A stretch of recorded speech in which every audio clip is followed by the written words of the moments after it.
The fact that you didn't have a lot of money doesn't mean that you can't start with something small.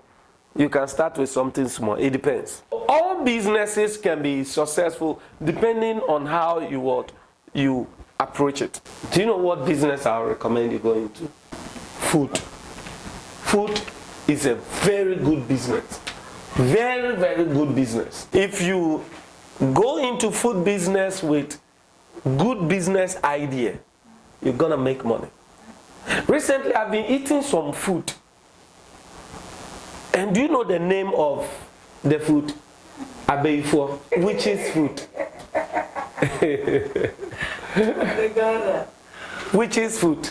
And it's a friend prophet who drove me to the location. Distance from one town to another town. In fact, from Accra, drove me to Kaswa.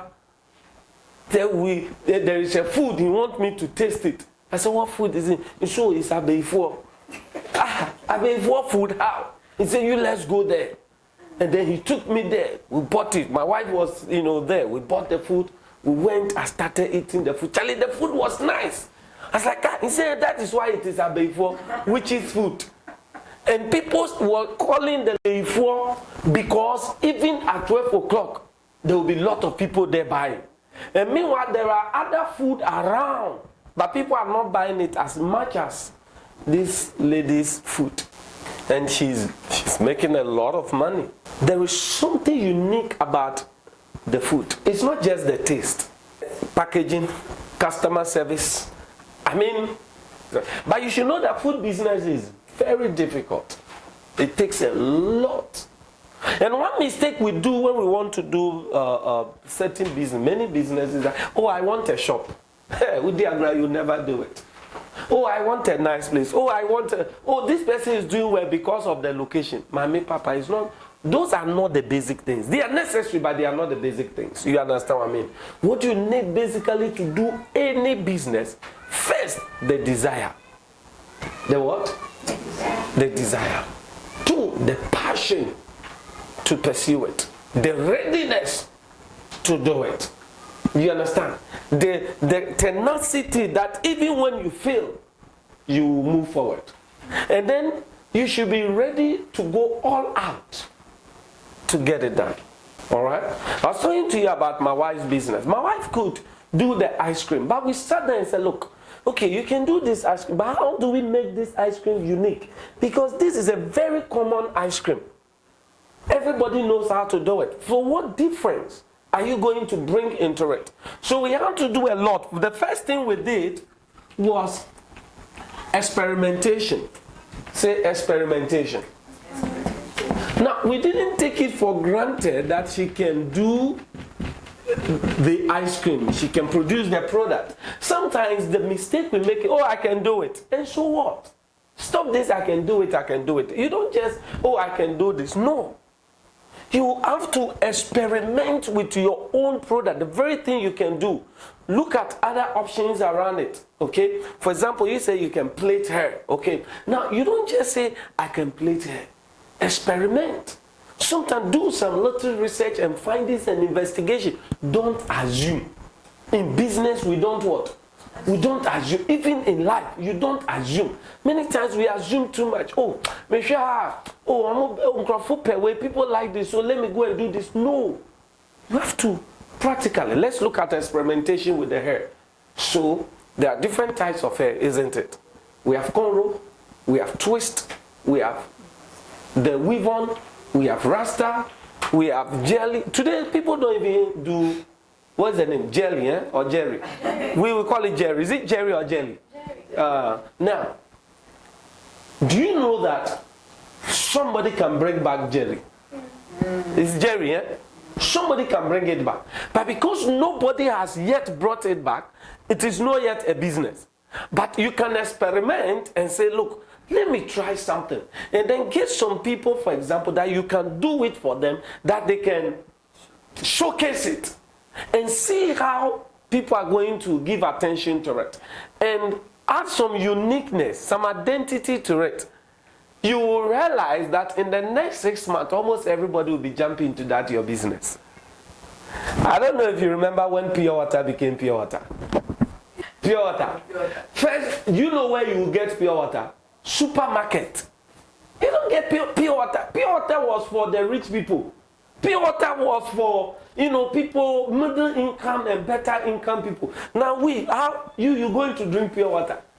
In fact, the first day I even saw pure water in the supermarket, did I even drink? I was even happy holding the pure water, holding it, keke. I was happy. Then it came to a point, pure water began to come to the common people, and it became everybody's. Today, pure water. Yeah, I mean, the new generation don't even know where it came from.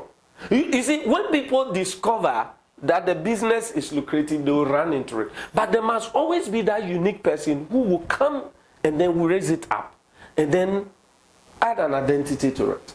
Do you get it? And that is what makes you a unique entrepreneur. So in our case, we experimented. How did we experiment?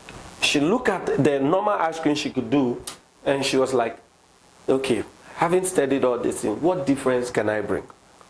So in order to bring the difference, we came out with 3 principles, and we call it EAT.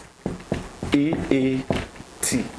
That we want the product we are bringing out to be emotional. And emotional, we meant that we want people to be attached to the product. That you don't just buy the product, but when you buy it, you must have an emotional attachment to it. Do you understand? Well, when we say emotional attachment, people don't buy your product. They buy relationship with the product. It's very important.